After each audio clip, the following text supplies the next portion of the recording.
Hello there, everybody. I'm Deadeye, and this is the wonderful and sexy Christopher Baird. How are you doing? Fine. Okay then. Today we're going to be talking about a very serious topic. A very down to earth one. And the way we're going to do this, we're going to ease you into it by making use of Lindsay Lohan here.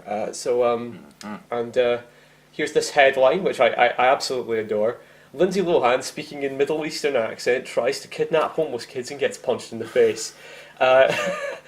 This is a wonderful headline because it just gets crazier and crazier the more that you read it. But I'm not going to use this particular one. I'm going to use this so that we can show, we can have Lindsay Lohan show us, what we're going to be talking about today. Tell me your story so I can help you. Do you want to stay in a hotel tonight? Do you want to watch movies? Yeah. It'd be so cool, right? To watch a movie on TV or a computer. Yeah. Let's go. You should not have them on the floor. You should be a hardworking woman. Jeez. I'm sleeping right now. And you should be doing what you... Get a job! She's like, get a job. Not Mean Girl starts just debauched weirdo. Debauched far left weirdo. I don't know, that sounds pretty like, you get a job. That sounds pretty, I don't know, but, you should be a hard-working woman. Actually, no, that does sound pretty feminist. So, No, it's the fact that she's like saying, I will be Islam. Just like, I will purposely jump in a manhole. It just, I am rich, yet I will sacrifice everything because I will look good. This is Lindsay Lohan I'm talking about, not Colin Kaepernick, anyways. And if someone's offering them a home and a bed, which is me at this moment, give it to them. Look what's happening. I'm helping you! You will let me help you! They're trafficking children. Shut up. I won't leave until I take you. Now I know who you are. Don't with me. Oh my God. You're ruining agriculture by doing this. Inshallah.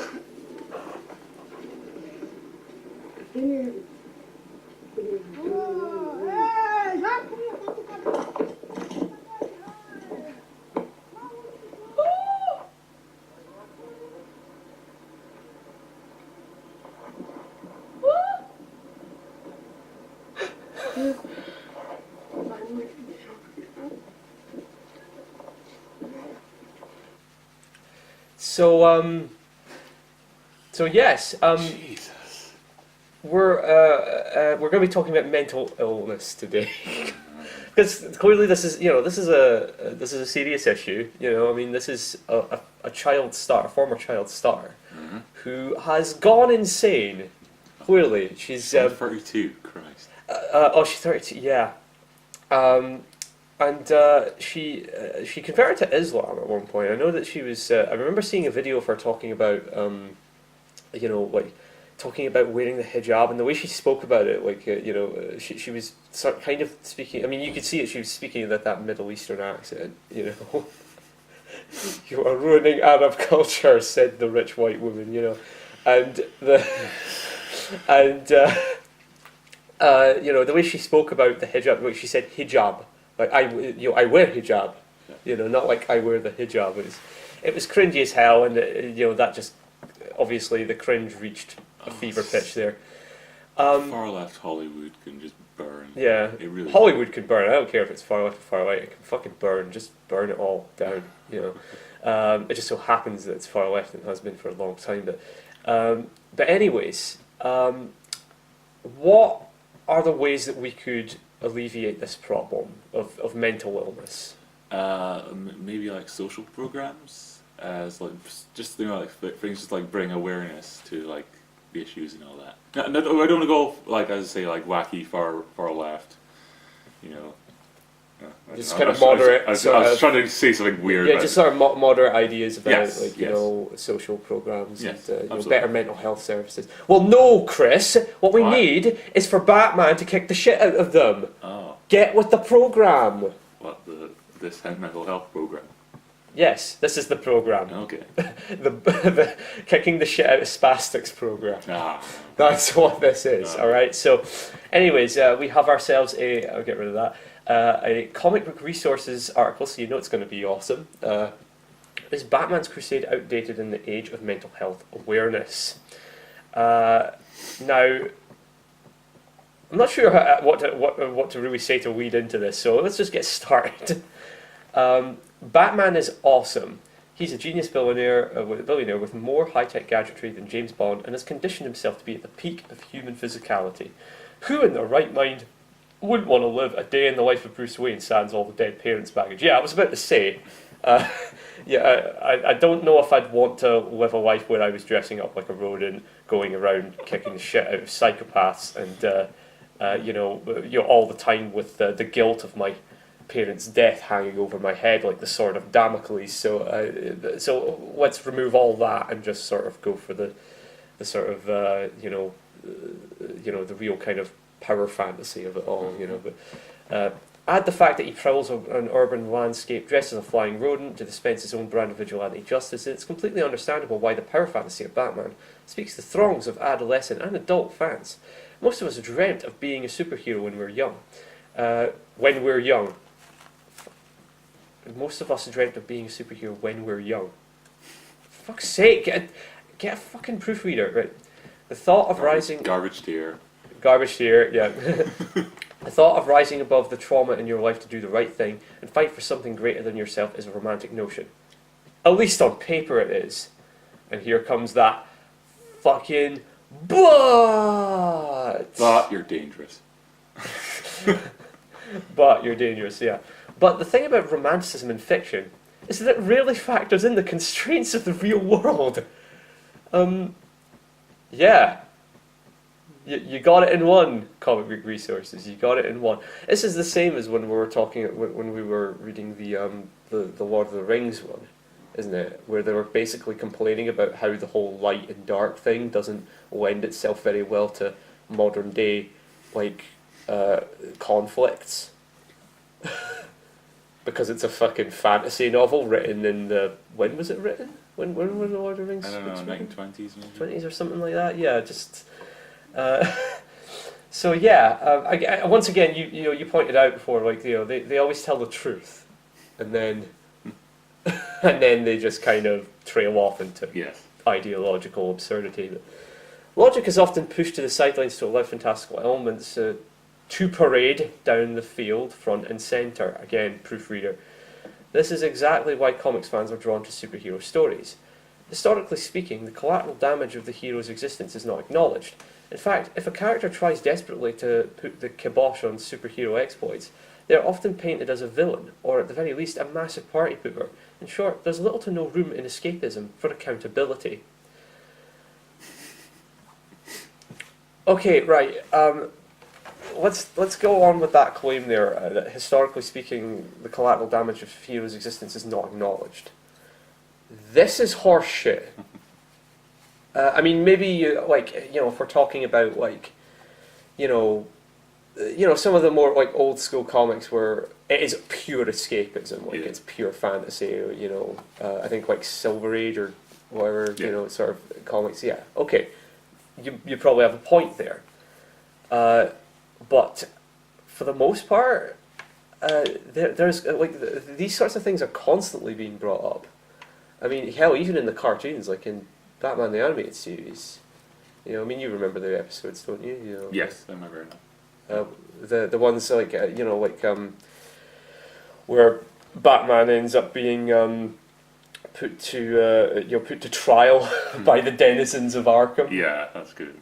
Yeah, and what else? For example, when Batman ends up in Arkham, you see him as a patient in Arkham. Yeah. Because it's that's one of the things about Batman is that that's always been there, is that he's not too far removed from the people he puts away. Absolutely. In Arkham Asylum. So again, this claim that you're making is not really bore out by You don't seem to have a brain, is what I'm trying to say. Yeah, you I'm don't. gonna be the brutal one too. I'm just- I don't know. But in fact, the character, yeah, like yeah, basically I mean, you've got the I think that lawyer character in that particular episode that I was talking about. You know, the one where Batman's on trial in Arkham Asylum, and you've got that lawyer character who, of course, is just like Batman's a criminal and blah blah blah blah blah, and then she ends up having to, I think, defend him in the. I think she has to defend him in the show. Yeah. Yeah. Is that what like all the like Joker and all that, or yeah, like they're all Yeah. they're all making up little sob stories about how Batman beating them up and whatnot. And yeah, it's all like a very kangaroo court kind of. yeah, it's so even in the cartoons they bring this shit up, you know. But yeah, anyways, let's continue. To be fair, there are stories that explore the negative side effects of superheroism. Okay. So there are no room for any of it then. Oh God. Yeah, there are plenty of stories that explore the negative effects. Mark Miller and Brian Hitch's Ultimates actually approached the subject clinically, giving readers real numbers of casualties after a team of superhumans battled in the heart of It was also really, really depressing to read. It had its semi-moment, that like the part where like Thor saves the day at the end of the second book, that was cool, but I never really liked them. I didn't like what they did to Captain America. It's like, oh, you ripped his head on a head, stand for France, you piece of shit. And they're just like, no. Oh, yeah, they basically just turn him into a prick, like. Yeah, it just jingoist. It was like, yeah, because that's what they were all like back then, soldiers. Not, it's like, no. Yeah, I remember actually seeing an article a while ago, where where a guy was saying, like, I think it was called like Why Captain America Only Works If He's an Arsehole, and it was basically taking that sort of stereotypical view of someone from the 30s or 40s or 50s, and the idea that it's all like a sort of uber conservative fucking jingoistic sort of dude, and just applying that to Captain America. No, it's not. No, like Captain America's. It doesn't matter if you don't find him interesting. It's just like he's like Superman. He's just like the most purest like hero character. Yeah, he's basically Marvel Superman, and the fact he's got all these like, he's just a big guy, and you can't have that. Just no. Yeah, but, I must admit. I mean, I've gained a bit more respect for the character over the years. That's good. Just. Because it's not just like, I think I can see why some people might look at it and go like, oh, he's just some jingoistic guy who, serves the government and goes and fights in their wars and whatnot. But in fact, he quite often goes against the government when he needs to, and that's what he's meant to be, really, But anyways, we're going into Captain America now, so... So Frank Miller's The Dark Knight Returns holds a cracked mirror up to the face of the DC Comics pantheon and asks, "What have you become?" Really, I thought it was more like Frank Miller. What have you become? What have you become? I don't really. Is that what The Dark Knight Returns was about? I'm not sure if that's what it was about. Really, I don't know. I don't know what it was really about. I don't really know what it was about, to be honest. Like, Dark Knight Returns whilst it's not a bad comic, it's kind of overrated in my opinion. I'm not the biggest fan of Frank Miller's work in Batman. I really like his work in Daredevil. Daredevil's brilliant. Yeah, his Daredevil work is fantastic. I mean, just read Born Again for one thing. It's brilliant. Just read all of it. Just read all of it. Yeah, exactly. Just read all of Frank Miller's Daredevil stuff. Have you read The Man Without Fear? I haven't read it yet. I've been going through the other stuff. I think I've sort of skipped over it for now because it's kind of a backstory thing. Yeah. But I've flicked through it and God, it's gorgeous. Yeah. It looks gorgeous. You should read that. I will definitely read that. Yes, I've been going through the Daredevil stuff, and Daredevil has quickly become one of my favourite Marvel. He's probably my favourite. It's one of my favourite series overall in Marvel.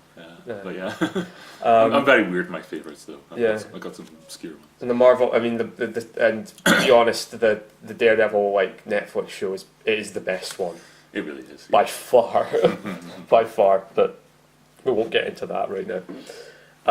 So I don't know what they're saying. Like, what have you become? Like, it just seemed to be like, what if Batman got old, and there was an awful. What have lot you become? Old. yeah. What have you Maybe a become? little crazier. Old. Yeah.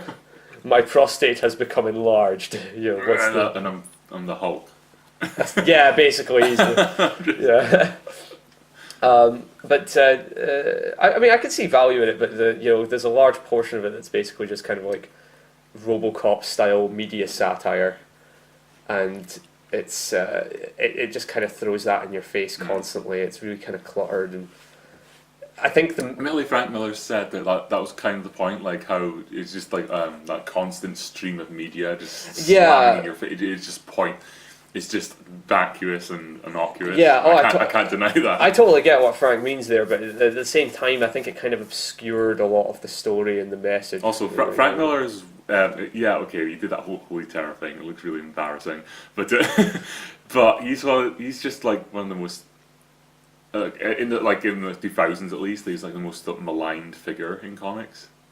And he's really not a bad person. He really isn't, from what I hear. He has a lot of quotes that can easily be sort of taken as like, oh my god, this man is insane, sort of thing. But he's really not. Like, you actually listen to him, talking and whatnot. He really isn't a bad guy, But anyway, back to anyways, sadly, the answer some readers gleaned may have missed the point of asking the query in the first place. But how do these factors play in our current social climate?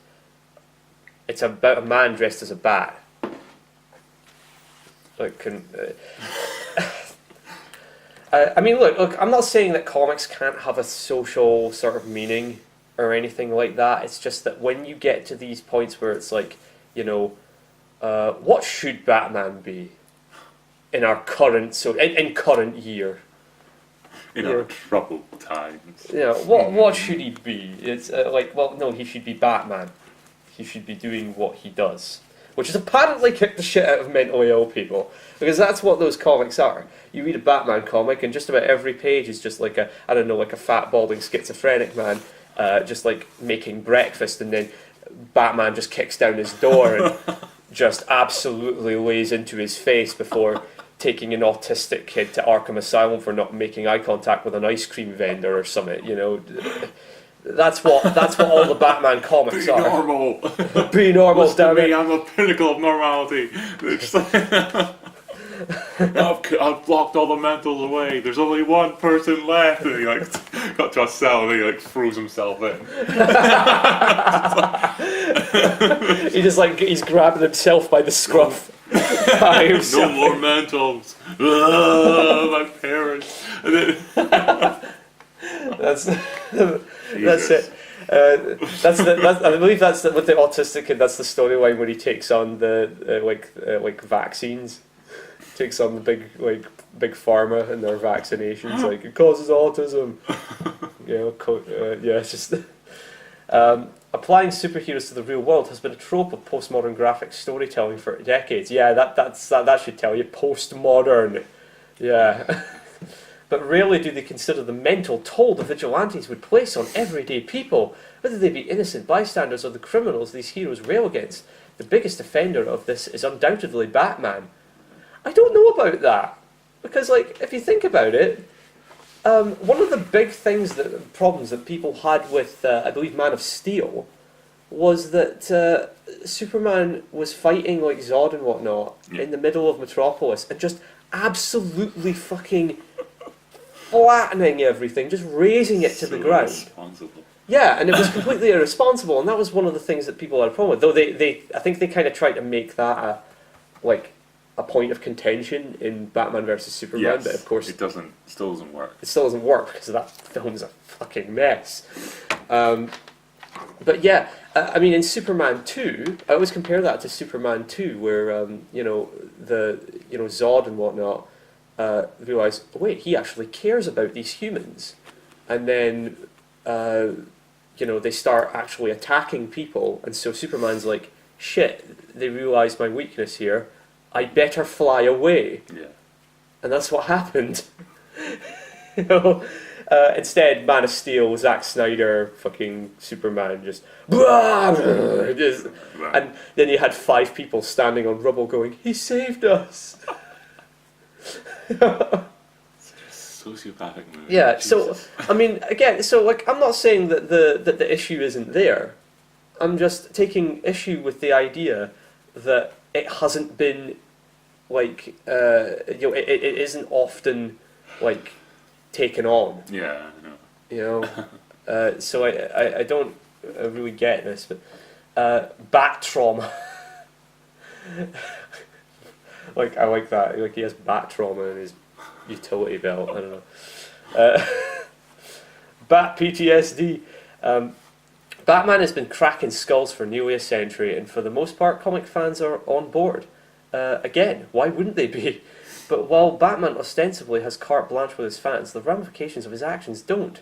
The fact of the matter is, the people Bruce Wayne beats up and tosses in Arkham Asylum are more often than not mentally ill. Yes, that's true. But more often than not, they're the type of mentally ill that isn't really going to be fixed with, like, meds and therapy. It's the type of mentally ill, not where, like, it's not the type of mentally ill where, like, I don't know, you end up naked on the street yelling about aliens or something. Or hell, even the type of mentally ill that just means you know, like, you hoard shit in your flat and it's, you know, it ends up in a pure sort of Kiminagi situation. It's not even Chris Chan mental illness we're talking about. We're talking, well, the Joker. People who have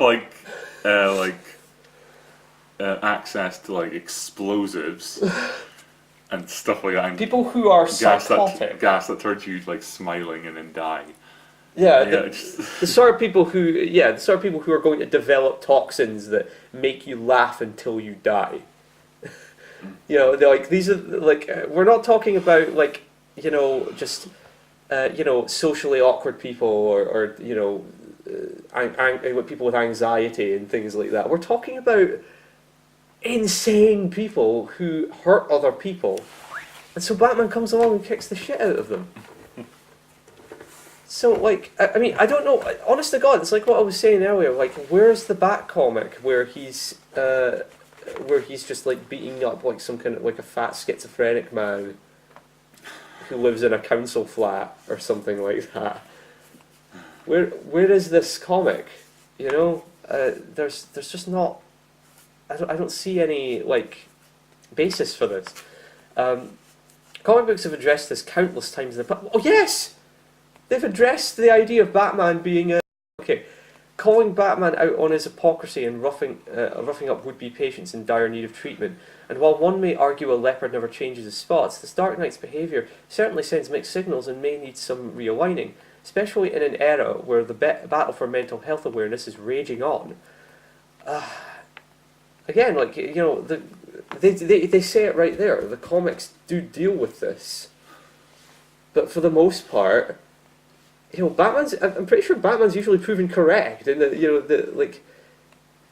these guys, like, you know, the Joker and whatnot, they're always getting free. And I mean, technically speaking, it is kind of. I mean, Batman's. You could say that Batman is accountable for this by the mere fact that he refuses to kill them. yeah. That's an issue. You know, that's something like, you know, that you could talk about. You know, is Batman accountable for every single person the Joker kills because he refuses to kill him? Yeah. He just locks him up in Arkham, and then, you know, he eventually escapes again. You know, that I think is a more interesting question, because for the most part, again, like, Batman is kicking the shit out of people who are hurting other people. You know, so, you know, my sympathy for them kind of goes, you know, if they're hurting other people. Yep. You know, so I'm sorry if you're not really able to say much, dude. It's just, you know, I mean, the death penalty thing, I think that is probably the more sort of interesting sort of idea. Though I think some people have kind of brought up the idea that not only is it does it make him accountable for the deaths that the Joker and whatnot inflict on people, the death tolls. You know, is it kind of laziness on the part of the writers. You know, like they don't have to come up with new characters. Yeah, that's. It's not like they don't create new characters. It's Yeah. like they don't use them. Yeah, they often don't use them. It's just kind of like administration says like, yeah, I know, but everyone likes the clown, everyone likes the fat guy, everyone likes the crocodile. You know, it's like. Yeah, they just kind of. They're so ingrained the fact that they almost can't leave it. Yeah, it's why I often kind of look at these things and think like, you know, God, you know, like how much pressure must you be under if you're like a new writer for the series, you know, that you're, you know, it's like, okay, what the fuck can I do with Joker that hasn't been done before? What the fuck can I do with this that hasn't been done before? But yeah, you're right. It's not like they don't create new characters. It's just that they often don't use them. But yeah, okay. So I don't know why Comic Book Resources does this. Page 2. Oh, wait, no, actually, no. I'm pretty sure it's more. 3-page article. Oh yeah, apparently. Oh, God. Christ. No, Batman shouldn't hang up the cowl, but his crime-fighting approach might need to change. Okay, let's see where this goes. It might need to change. It might need. Like Crichton. Is anybody here? This isn't meant to be a rallying cry to make Batman stop what he's doing. Not at all. I don't know. Again, I've seen some of your output, Comic Book Resources. I think everything you want to destroy comics ultimately. Yeah, like they always do this. They always say like, you know, oh, this isn't me saying that this should happen. No, I'm just saying that. I'm just saying it should happen.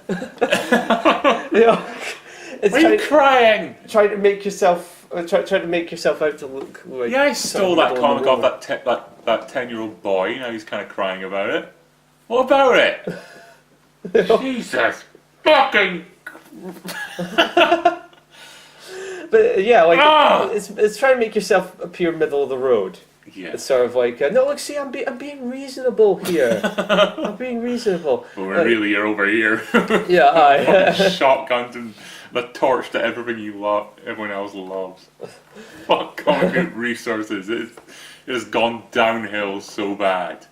I'm not even sure, to be honest. I must have read it at some point, and I remember being whatever moderate, just kind of. Yeah. But, I get a lot of things were like that, but it's just like everything's just kind of moderate. It's like, hey, look, we're covering this and whatnot, and you just got like a bunch of feminists or whatever going like, isn't that a bit sexist? And these like really weak-willed men go like, oh, no, you're right. Now we end up with articles asking whether, you know, Batman should change his crime fighting method in the age of mental health awareness. You know, the soy is strong, but so much soy. But beating up the mentally ill and the destitute may not be helping Gotham City the way Batman thinks. And yes, because that's what Batman does. That's what Batman does. He beats up the mentally ill and the destitute. I want to see the comic where Batman went around kicking the shit out of homeless people. Just like proper. And if I remember correctly, there was the one where there was Jim Starlin's The Cult. Yes. Where I think like what is it? Is it Blackfire? I think his name is. Oh God, what's his name? Yeah, like Reverend Black. It's not Blackwood. It's not. Is it Blackwood? Or Blackwood, something like that. Yeah, it's. I think so. Like I can't believe I can't remember that because it's one of my favorite Batman comics. It's so good. He's got Batman, this gigantic like tank thing. Yeah, I know. It was so great. It's anyone who like. I mean, if you happen to like The Dark Knight Rises, which I don't really, the minute that film started, I was like, word. Yeah, if you happen to like that movie, go check out Batman the Cult because if you look at it, they took a lot from the Cult. They took a lot from that. I mean, like just basically Gotham being taken over and becoming like a sort of wasteland where it's taken over by, you know, and Batman basically kind of being, you know, just sort of being, you know, exiled as it were, you know, and you know, having to fight his way back from that and whatnot, you know. But it's way better. So it's way fucking better. But yeah, I think it's Blackfire. He does recruit like a lot of like, you know, homeless and destitute and whatnot from the streets. But once again, they're hurting people. Batman doesn't just go around beating up homeless people. Which, to be honest, I would love to see that comic. I want to see that comic where it's just like, I- get a job, hippie. I want to see him like fighting like a superpowered homeless man, like it's the hobo or something. I mean that's a lazy name, but it's just the hobo. Right? But Yeah. So we'll do. We'll make a comic where like no, I mean we'll make a Batman comic. We'll make our own comic where it's just like a guy going around kicking the shit out of homeless people and. if anything, I'd actually make the thing about like a homeless Avenger kind of person. But yeah, that's like I love that. That's what they think Batman seems to do. Like he just beats up the mentally ill and the destitute. I think you're leaving out a lot of steps there. You know, he doesn't. It's like okay, this person's mentally ill. Well, he's not doing anything, so I'm not going to beat him up. You know? So the dichotomy between Bruce Wayne opening up outreach centres, orphanages and mental health clinics while Batman is hard at work punching the people who are either not reached by those organisations or are uninformed about them is jaw-dropping. No, it's not! people with bombs get punched. I'm sorry. I know! Just like, you know, like how many of the people that work for CBR are under the impression that we should punch Nazis in air quotes? You know, like, and I put Nazis in air quotes because how many Nazis are there? Like 12, you know, just, but, you know, like, should you not, I don't know, like, let's say that the Nazis are like, all those people are Nazis, like, should you not try to, like, pull them back from the brink of extremism with debate and reason? You know, and then utilise violence if they try to be violent towards other people? You know, which is what Batman does, clearly, as you've laid out here, that he opens up orphanages and mental health centres and whatnot. But then, of course, the ones that go over the edge and start bombing people, those are the ones that get a bat boot up their arse. You know, Batman is actually more moderate than a lot of you arseholes. And he dresses up as a bat and kicks the shit out of people. What do? You know, just you go online and argue that we should just punch people we disagree with outright. I mean, I don't know what this guy argues for. You know, the guy writing this. To be fair, this guy doesn't come across as bad as what I've heard. Yeah, I'm not accusing this guy directly, but it's like there's a lot of those people that I can imagine a lot of them would probably write for a publication like this. It's so. Just to be clear, I am not accusing Mike Fugere or whatever, okay, of wanting to punch people he disagrees with. But anyways, does this mean we want to see Batman hold a 22-page group therapy session with the armed robbers who were trying to pull a heist at a diamond exchange?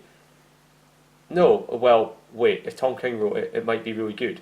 But we digress. Would it be? I'm not sure how you could make that good. Like Batman, like having a group therapy session. They lock the door and they're all trying to get out. Like, you see, I'm not automatically thinking about the action, so they're all like trying to like, all right, let us out. They got their guns out and they wouldn't have guns obviously, so I guess that wouldn't happen. But yeah. I don't know. Have you read any Tom King Batman? No. I kind of gave up a long time ago trying to like. I mean, I've been like I said, I've been reading the Daredevil stuff and everything, but I gave up quite a while ago trying to sort of follow the continuities. Yes. A lot of the time, so I've only really been hearing things about the Tom King stuff. I've heard good things, I've heard bad things. Yeah. He seems to be kind of that kind of writer. Like he can be really good and then he can be really shy.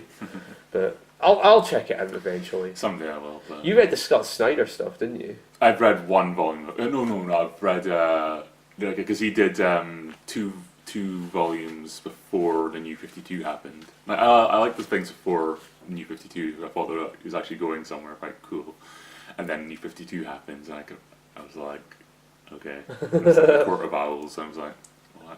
That's a controversial opinion you've got there, Chris. Oh, so controversial. Fucking hell. A lot of people. I mean, that's a thing that's always dropped all the time. The Court of Owls, so at least he made his mark on it, I guess. But yeah, I haven't read it. Like I said, I like the idea of it. I like it enough. I didn't really enjoy the comic. I don't know why. So, and most things about the New 52 were just like, oh. I liked the I only liked like a handful of New 52 comics. I liked the All-Star Western one with the Jonah Hex one. Which I guess, yeah, sorry. You read the Swamp Thing one, didn't you? Which was also Scott Snyder. Yes, it was okay, I guess, but I wasn't so big on it. Animal Man by Jeff Lemire was pretty good. It wasn't bad. Yeah, he was involved in another New 52 one. Well, he was in the first volume at least. I'm a big Hellblazer fan, so I decided that I'm going to give it a go. I'll give Constantine a go. And I read the first volume, which was Jeff Lemire and Ray Fox doing the writing. Yes. And So bad. oh god, it's so sparse. It really is. It's sparse. It was ugly to look at. Just I don't know, just everything about it was just awful. Yeah. John Constantine getting omens from parakeets and whatnot. It's like I just couldn't follow on. And then they did like Constantine the Hellblazer, and I'm sure I read through the entire first book, but I can barely remember anything about it. All I can remember is I thought the artwork sucked. Yeah. It's all this really kind of pastel fucking Twee hipster looking shit, I've gone back to reading like the Mike Carey stuff. Like I'm reading through Mike Carey stuff, and it's really good. Like the artwork's great and everything. Yeah. As much as Marcel Frusin overdoes the fucking smiles. Constantine. I think like Piece of shit. I think like Mike Carey was supposed to have gotten like pissed off at him for that. But yeah, New 52 conversation. Yeah, You no, didn't God, expect that. didn't expect that. No, Jesus. but yeah, okay. So again, like I don't get this idea that there being like a dichotomy between what Bruce Wayne does and what Batman does, because what Batman does is he takes care of the extremes. He takes care of the people who are actually harming people. Yeah. And then Bruce Wayne comes along and goes, hey, I'm opening up these outreach centres and orphanages and mental health clinics, and he's trying to deal with the people who may not be on the extreme end yet, may not be committing crimes or becoming psychotic just yet. There's no dichotomy here, or rather there's no sort of what's the word, God, what's the fucking word I'm trying to get here?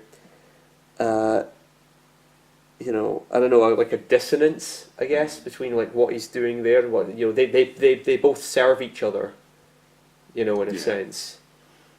Yeah. There's no paradox, as it were. I don't know, maybe that's the word, but in some recent comics, Batman has actually been called out on his tactics. Again, okay, yeah, he's been called out on this a lot. Like in the older comics and like I said, in animated series, it's called out on this a lot. I don't know what you're talking about. One such occasion occurred in Batman: Kings of Fear #1, when a staff member of Arkham Asylum questions the Caped Crusader's methodology right to his face, to which Batman replies, "Whatever," or the Batman equivalent. We're paraphrasing here. Well, thank you. We don't know what Batman actually said because I haven't read Kings of Fear. I'm going to have to actually read that just to find out what Batman's response to it is. Thank you, Comic Book Resources, for giving me all the information. This sort of dismissal is inherently problematic. There we go. Okay, you're crossing. Problematic. It's just so problematic when it's viewed through the lens of promoting mental health in the real world. I guess it would be, because you're applying Batman to the real world. Look, this is the thing. I like Batman. I like what he does. I like, I've been reading Shadow comics. Like, I like what the Shadow does. Guess what? I'm not for vigilantism in real life. I think it would cause a lot of other problems. I'm for people being able to defend themselves, but I'm not for vigilantism. So like, I can read Batman and go like, well, this is a fantasy world where Batman is kind of, he knows who he's going after and everything. He's not just some mental guy with a gun going around, I don't know, killing people he believes to be paedophiles or something like that. You know, it's Batman. You're a pedo. You're a pedo. You're a pedo. Just fucking hell. Yeah, Batman knows what we take it for granted that Batman knows what he's doing, you know, despite the flaws he may have as a character. So you read that and you can enjoy it. You can enjoy the sort of satisfaction of the fact that like Batman is going after and taking down people that deserve it and whatnot. You know, that's what a lot of these stories are for, really. But I can divorce that from my real world opinion that vigilantism in general is probably not a good idea. Yeah. So, yeah, it's clearly you're the one that can't divorce reality from fiction. So, I don't know what you're trying to reflect that on other people somehow. Right. So, where was I? One could argue Batman is reinforcing the behaviour of his rogues gallery exhibits by giving them a good beatdown, which in turn feeds into their determination to challenge Batman again. Well, yes, this is something that has constantly been made reference to in the comics and in the TV shows. You're not bringing up anything new here. You know, you're just being annoying. Now again, I could. Once again, not considering the author's actual opinions on this subject, but could I not throw that back at the punch air quotes Nazis crew? That by punching them, aren't you just feeding into their determination to challenge you? Yeah. Yeah. Hello there, love. Hello? Yeah. You want to punch some Nazis?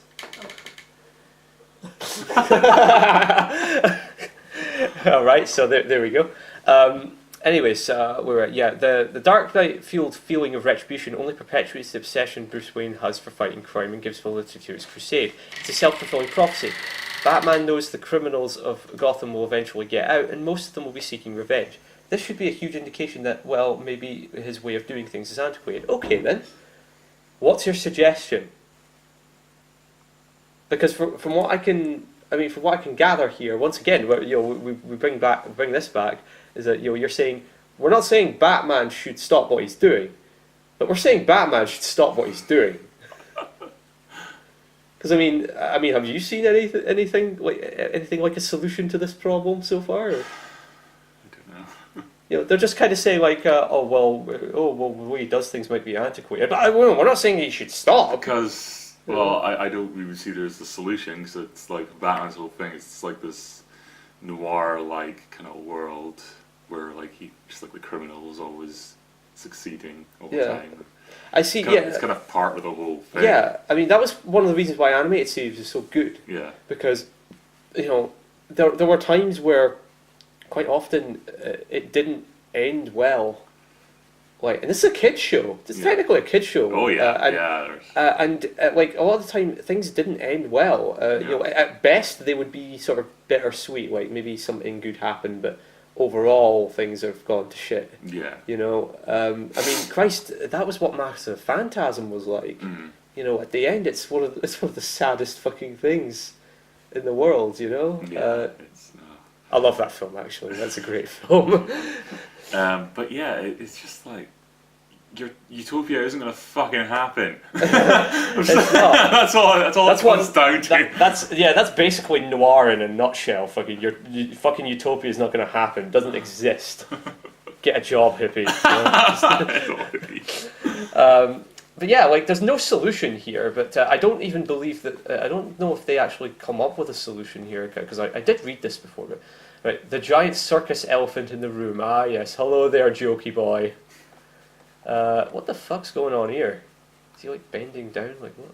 Alright. Depending on what version of their stories you hold true, a good portion of Batman's villains are products of some misfortune, obsession, or punishment due to their own vices. They are characters often birthed from tragedy, making them easily sympathetic to the readers and at times to Batman himself. Mm-hmm. Yes, okay, that's true enough, Villains like Harvey Two-Face Dent are more than just Dick Tracy gangster pastiche with a sideshow flair.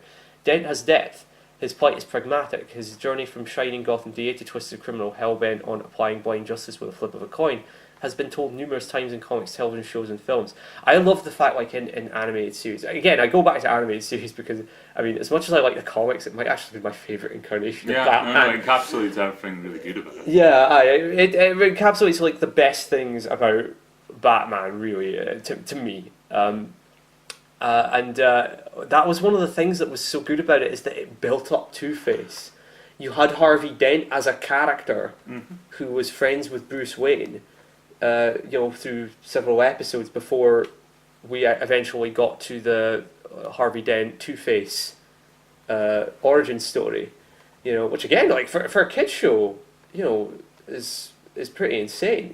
Like back then, certainly it was. That was something that kids shows just didn't generally do.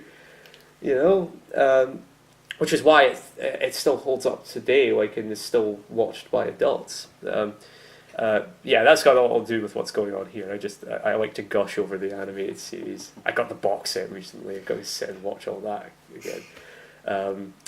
We need to sit and watch Batman the animated series. But anyways, and with each incarnation, the character's fall from grace is consistently heartbreaking. Well, except for that Tommy Lee Jones version. We try to forget that one. You know what? I kind of agree with the comic book resources there. It's weird when you kind of agree sometimes. I remember Nick getting really pissed off at that when we were watching it, because he loves Two-Face. And the bit where, like, Two-Face keeps, like, flipping the coin to try and get the right answer. It's like, that's not what Two-Face does. No. Two-Face goes with what the coin says. But then it wasn't. Even then, Batman Forever wasn't nearly as bad as Batman and Robin. It's so good. This is because we have empathy for Harvey. We don't want him to be this menace. We want Harvey to be okay. That's true to a point, but when Batman does beat the shit out of him for being, like, violent towards innocent people and whatnot, you don't really feel sympathy from him in that regard. You're just like, yes, you deserve this, Harvey. As much as we, I mean, if anything, we're actually like, I mean, we have empathy for Harvey himself. I mean, technically there are two people there. It's Two-Face. Yeah. It's Harvey and Two-Face. Mm-hmm. We don't really feel sorry for Two-Face. We feel sorry for Harvey. Yeah. But again, it's. Anyways, Scott Snyder and John Romita Jr. tackled the idea of having Batman try to rehabilitate Harvey Dent without the use of his fists in their run on All-Star Batman. Did you read this? No, it's pretty new. No, is it? All right. This is like post New 52. Oh, right. I don't know. It sounds kind of interesting, depending on what they do with it. I mean, look, I'm not saying that Batman shouldn't try some different methods. I'm just kind of looking at this and going like, okay, what is your actual solution to all this? Are you saying that his methods in general are antiquated? Okay, what is your solution to this? Do you want Batman to become like a sandal-wearing therapist? Still wearing the Batman suit for whatever reason. He's still got the Batman mask on. He's just got like one of those loose-fitting shirts and he's got like a notepad, but he's still got the mask on. Oh, yeah, Batman!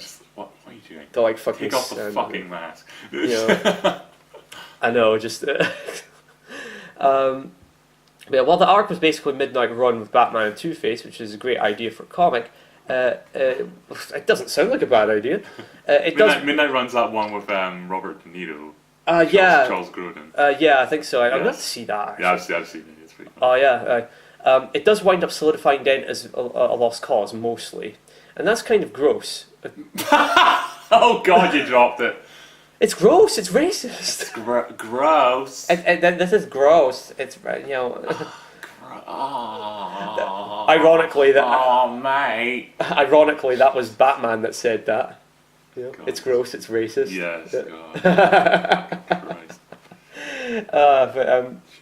God. Those movies had way more problems than Ben Affleck. For fuck's sake, people went and ape shit. I know that was just like the thing forever. I was just like, okay, I guess you could do it. But then no, this is the worst thing ever. Yeah. So no, the movie's gonna be the worst thing ever. Yes. Idiot. Yeah, like Ben Affleck was like the least of those movies' problems. Yeah, but I mean, ultimately his feelings were because of the movie because like he just didn't feel the need to do anything like to put off weight or anything or Yeah, it's such a train wreck. anyways, it's like, and that's kind of gross. And again, what we're talking about with like the animated series is that not like, this is the point of Batman and sort of noir stuff. A lot of the time is that like generally things don't work out well. What were you expecting a happy ending? Were you expecting Two-Face to become Harvey again, and him and Bruce would go dancing off down the beach like I'll say like Creed and Rocky in Rocky 3? Closest thing to a happy ending, like move back to the animated series, is like in the fourth series, the New Adventures of Batman, which call him the ventriloquist. Pretty much gets free of his Scarface, so he gets like a little kind of happy ending, which is fine. You know what? Actually, I think of when I think of like the unhappy stuff. Like this is the thing that popped in my head. It was the one about the child star. Yes. Or rather, she's not really a child. She's just like an adult with some kind of weird degenerative disease. Or is it degenerative, or that she just like she still has the body of a child, and she kidnaps a bunch of people in this old show she used to be in to try and recreate that, and it is actually one of the saddest things. Yes, it really in the world. But like Batman. I mean, Batman like does be his rough self and everything, but then when she's shooting the mirrors and everything, like Batman basically is just like, this has to stop now. Like actually that's another thing about the animated series. Like Bruce Wayne comes off as such an upstanding citizen, and then like when he's Batman, he's kicking the shit out of people, but he knows when to stop. He does know when to stop. Yes, and so like again, like a lot of this has already been. A lot of this has already been like dealt with. Yeah. I remember there being an episode where it was like I can't remember. It was like Harley's Wild Ride or something. Is that the one where she's with Poison Ivy or something? Or? I don't know. No, it was no. But she was just going crazy, like going on her own like crime spree around town and all that. Oh wait, no, that's the one where. Oh no, I'm thinking of Mad Love. That's the one where Paul Dini wrote it, and like basically it cements like Harley and Joker's relationship as abusive. Yeah. But and then just at the end of it all, I can't remember if like Harley helped like stop the Joker or something. But then seeing like how Batman said like it's okay, I know what it's like to have a bad day or whatever. I know, I love Batman in that show. He's just so good. Like, I love Bruce Wayne. I love Batman in that show. That's a little aside, by the way. There's a lot of asides here. There will always be. So many I can't stand what these post-scenester wankers have done to Harley Quinn. I can't stand it. I look at her now, like I mean, even in Suicide Squad, I looked at her and just like, this is fucking, what have you done? I mean, I'm not saying Margot Robbie isn't hot or anything, but it's like that's about it. Yeah. The way they've done it, like, oh god. Anyways, this is one of the reasons why I have trouble picking up a lot of new comics and everything, because it's just a lot of this shit. Just anyways, the sure Dent has been cured before and has relapsed before, but this doesn't exactly send a positive message to readers who are dealing with mental illness themselves. I don't think people with mental health problems are reading Batman and projecting themselves onto Harvey fucking Dent. Like, why would they be doing that? It's like, oh yeah, I totally identify with the Joker. I totally identify with him. I mean, okay, you can identify with him in a sort of, oh, aren't I just like kooky and, don't I have like a black sense of humour sort of way? But, people probably draw the line at, committing mass murder. So, like, I don't think people generally, even if they've got mental health problems, I don't think people generally project themselves onto these characters. The matter is made worse by the fact that Dent isn't alone in his flip-flopping between good and evil. Poison Ivy, Harley Quinn, and Clayface often vacillate between villain and anti-hero, and this constant swing is often propelled by their own sanity. Again, we've talked about this. This is a lot of the villains in the Batman universe are very tragic. They're not. There is a level of sympathy you can have for them. And as we've said, Batman is often, he's sometimes able to express sympathy, but he's still Batman, and he has to stop you from hurting people. Yeah. Yeah, there's a lot of nuance here that if all you did was read this article, you'd think that all he did was just kick the shit out of mentally ill people. But yeah, so what was the last one? It's like, but what about the villain whose enigmatic history makes him so effective as a character? Yes, we're talking about the Joker. You'd think you'd say that when you had that big picture of him before. Yeah, exactly. Just saying. Yeah, I know. This is weirdly laid out. Why do you have three? Okay, look, I think I know why you have 3 pages. Is because more clicks, more blah blah blah. You know. Ever since Alan Moore and Brian Boland's The Killing Joke, creative teams have tried to make some sense of the Crown Prince of Crime. We've gotten various glimpses into his origin, none of which have confirmed, and we've seen what a version of the character would be like if they were devoid of all homicidal and sociopathic behaviours. I haven't read this White Knight thing, no, I haven't read that yet. I'm waiting for that to come out. Sean Murphy thing. I've heard very good things about it, though. Yeah. I think I might actually check that out. I imagine the trade will be out about Christmas time or something. I'll probably check out Batman Damned as well, just because of his dick. It's like, you see Batman's dick, apparently. That's all anyone wants to see. You just want to see Batman's dick. It's like how people went to see that production of Equus because they wanted to see Harry Potter's dick. Yeah. That was it. You know. No other reasons whatsoever. But here's the thing: the less we know about the Joker, the better a character he is. I would actually kind of agree with that. I remember hearing people like someone complaining like, "Oh, The Killing Joke is an origin story without an origin story." It's like, well, I don't know. That's kind of the point. You know, it makes the Joker more kind of. Yeah.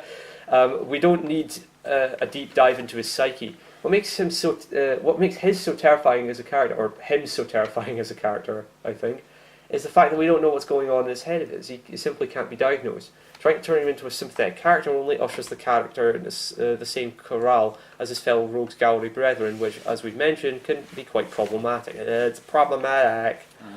God. Let Joker be the outlier. Let him be Batman's ultimate punching bag.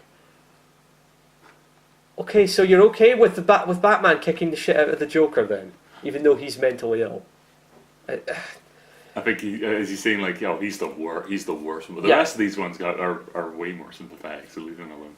Yeah, it's kind of weird. Even then, like the Joker, like there are times where the Joker has come off slightly sympathetic. Mm-hmm. You know, like I mean, Killing Joke's a good example. Like right at the end, I actually quite like Grant Morrison's assessment that Batman actually kills the Joker at the end of the Killing Joke. I know it's good. I think that actually makes the book way better. You know, but anyways, taking ridiculous things seriously is always a fun exercise in extrapolating what we love about extrapolating what we love and dislike about comic books. And it should always be taken with a grain of salt. Alright, so you're saying all of this was pointless. This wasn't fun at all. It wasn't fun. I don't know. I'm on the fence. I'm happy with people. What? No. I'm happy with people like looking at a piece of culture and sort of maybe trying to extrapolate what the author might be trying to say with it. Like, you know, with Invasion of the Body Snatchers, there's a lot of people that think it's about communism. Yeah. I think the writer said it was about communism. The director, Don Siegel, said it wasn't. You know, but people kind of extrapolate that from it. And there's nothing wrong with that. But then it's like, you know, here is where you're taking something this seriously, and you just come off as a party pooper, like what you were talking about earlier. You just come off as like a fucking buzzkill, and again, you're not offering any solutions. You're saying Batman's method of fighting crime is antiquated. Okay, so what's the solution? What's the solution that's going to make an entertaining comic apart from anything else? So we understand the intrinsic silliness of waxing philosophically about escapism. I don't think you do. But we also understand the world is much different today than it was in 1939. No shit, Sherlock. People aren't stuffed into loony bins these days like they once were. We have a better understanding of mental health issues, and we are far more compassionate towards people grappling with them. Again, we don't want to see Batman stop beating up bad guys, but the more often creative teams hold the Dark Knight accountable for his actions, it will continue an interesting discussion and will certainly lead to some genuinely compelling comic books. AKA, why is he just punching Nazis all the time? Well, Yeah, I'm like, projecting. but also, again, as we've established, these things are quite often brought up in the comics and in the TV shows and whatnot. So I don't know what you're saying. I know exactly what he's saying. Nickel and diming us all is to get the clicks, get Get the fucking clicks, yeah. We've Doesn't just mean anything. what we've done is we've just given them what they want, really. But yeah, this is this is just like you're asking for something that's already been given to you, you know. But although that bit where they're talking about like how the idea that Harvey Dent didn't get cured of being Two-Face is fucking gross, when in fact no, it's perfectly in line with the Batman sort of universe. It's perfectly in line because It's just like, and that was gross. It's just like a teenage girl just took over there. Just like, what? What's going on? Yeah. Get your daughter away from there or something. I don't know. I would actually, I mean, look, I would argue that Batman needs to be more noir nowadays. You know, because like I think we've got like I mean, if you play the video game, you see, like I enjoyed the first two Arkham video games, but I think they've gone too far with like here's, you know, Batman's plethora of gadgets and you know overly techno sort of shit and everything, whereas like Batman really should go back to being a sort of it should go back to being a bit more old school noir. Yeah. I think you'll get out of this iPhone generation shit. You know, I mean, I'm not saying it doesn't have its place. I'm just saying, you know, it would be nice to go back to some, you know, to have Batman be black and white again. You know, like as in like you know film noir type sort of stuff. But yeah, so this was a pointless article. It was.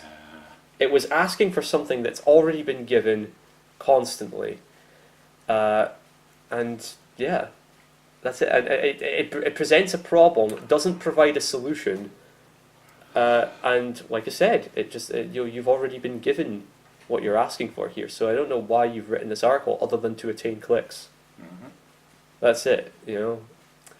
So yeah, that was a Comic Book Resources article. I hope this didn't go on too long. We'll probably end up editing down as usual. But anyways, in the meantime, I am Deadeye. This is the lovely Christopher Baird, and may you ride the night to the morning sun.